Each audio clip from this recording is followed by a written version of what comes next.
What is up, ladies and gentlemen, boys and girls, and brains of education sizes? We are here once again to get that good old-fashioned bit of knowledge juice, and with knowledge juice, I happen to have me an OJ. Such a delicious combination worthy of the gods.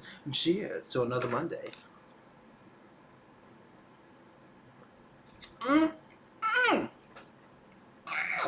Tastes like knowledge juice in orange flavor. But we're here to check out the origin of phrases.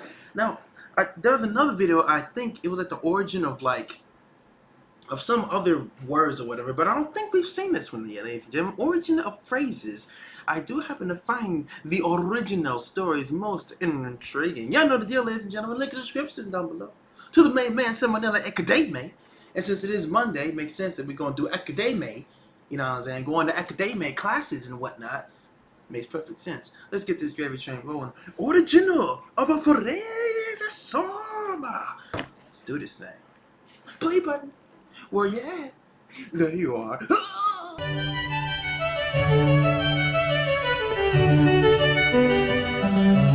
Hey kids, you know what's cool? Entomology. Really? I mean emetology. Oh, okay.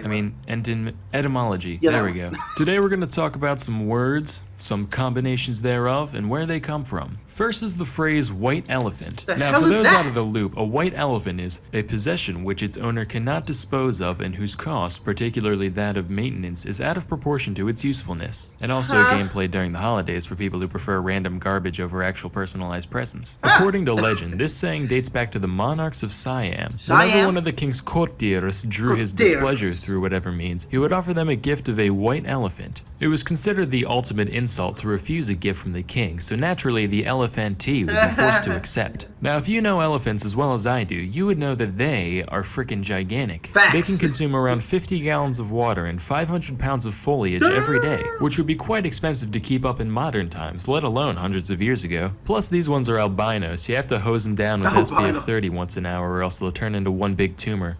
Okay, not really, but they definitely needed their shade. Also, Southeast Asian cultures considered white elephants sacred, so you weren't allowed to make the animal work, and you'd have to hire a load of people to care for it on a daily basis. Basically, the person getting the gift would have to choose between financial ruin or letting it die and being socially ostracized and possibly even killed. I thought this whole thing was pretty clever, so I've started doing my own version. Whenever someone gets on my nerves, I spray paint progressive comments all over their house. That way, they'll have to spend the whole day angrily scrubbing it off, and then the neighbors will be like, wait, does that mean he likes the N-word? Bigoted scum. Next is balls to the wall. Yeah, I never understood that. Balls to the wall.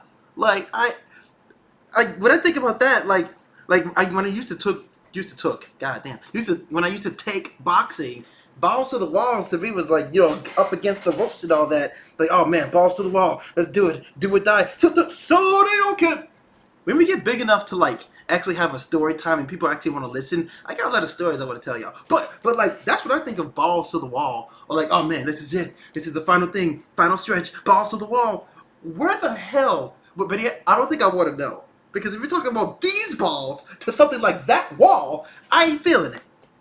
This one harkens back to the days when planes flew in the air. The throttle of many aircrafts would be controlled with either a lever or a plunger, either of which were often topped with a sphere for easy handling. Thus, when you wanted to throw the plane into max thrust, you'd put the balls to the wall. Oh! Is that really where it comes from? Balls to the wall. So when people drive like sticks, right? And they want to get that speed.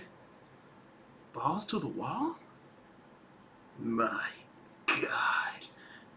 Go.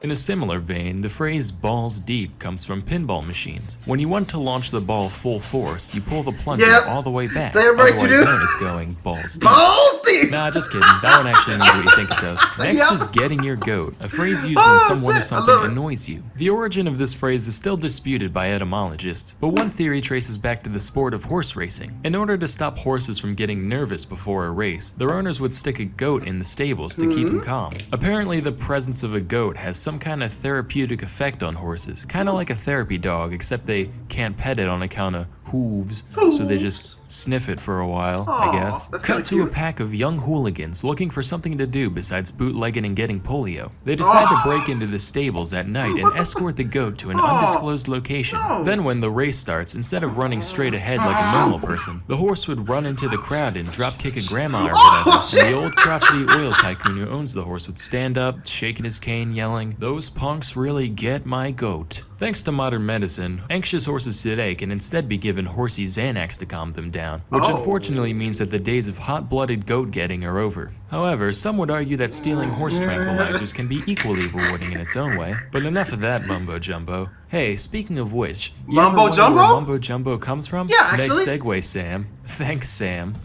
Anyway, strap in, kids. This one's gonna be good. Mumbo jumbo originates from the Mandingo people of West Africa. Really? The Mandingos were a polygamous culture, and whenever a domestic quarrel broke out, they would soon hear animalistic screaming coming from the woods. They look over, and out runs this guy, known as Mumbo Jumbo. It was a Mumbo dude. Jumbo's arrival was considered a big deal to the Mandingo. The whole tribe would sing and dance in the town center until midnight, at which point Mr. Jumbo would settle the dispute. And by settle the dispute, I mean tie the female to a post and slap her upside the head with a stick from. Oh yeah, yo, Mumbo Jumbo. I'm gonna need you to transport yourself through time to 2020 and beat some sense into people, especially sometimes these ladies and fellas too. Just beat everybody, just everybody. Here, you know what? I got a stick for you. Hang on, wait a minute. Where my bat at? Hour, while the rest of the village watched, all hooting and hollering. And then he'd run screaming back Oh, into the no, woods, no, where he no, would remain no. until the next complaint arose. What the Mandingo women didn't Mumbo know is that Jumbo. Mumbo Jumbo is not, in fact, a wild patriarchal He's a deity woman from the or forest, chick, but dude. merely the It's a offended dude. woman's husband or one of his friends wearing a costume made from tree bark and Get leaves. off. Anyway, the guy would be babbling Hasta fungo sanda leva ingo humbo do sinda inga tiga do lo kondo konda banda indo hondo do no sina tane indo kono zamana. Sorry. What's it be like the original rapper? It's just hasta faza sara kanda sinda suno vuno fana hana tire twitty io woko dana naka pake inda. Anyway. nonsense the whole time, which is where the phrase mumbo jumbo is derived from. Really? So next time one of your superiors uses the words mumbo jumbo in a jocular fashion, Nice. remember to report them to HR for promoting African wife beating. Oh Anyway, my that's all God. for today. Until next time, I'm Sam and Nella, and thank you for watching. So that's legit. Okay, I didn't know that. Mumbo jumbo. Mumbo jumbo equal African wife beating. Man, that's a little sus actually. Mumbo jumbo.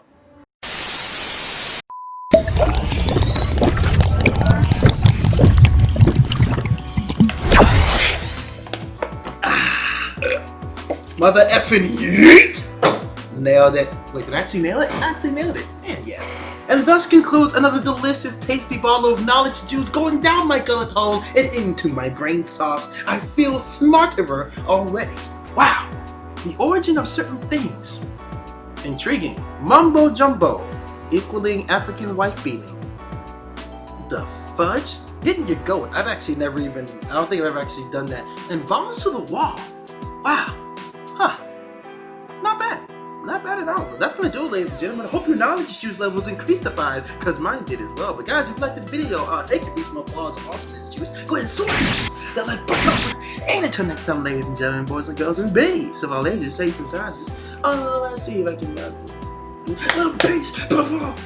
Stay beast mode for the epic one of all the ways.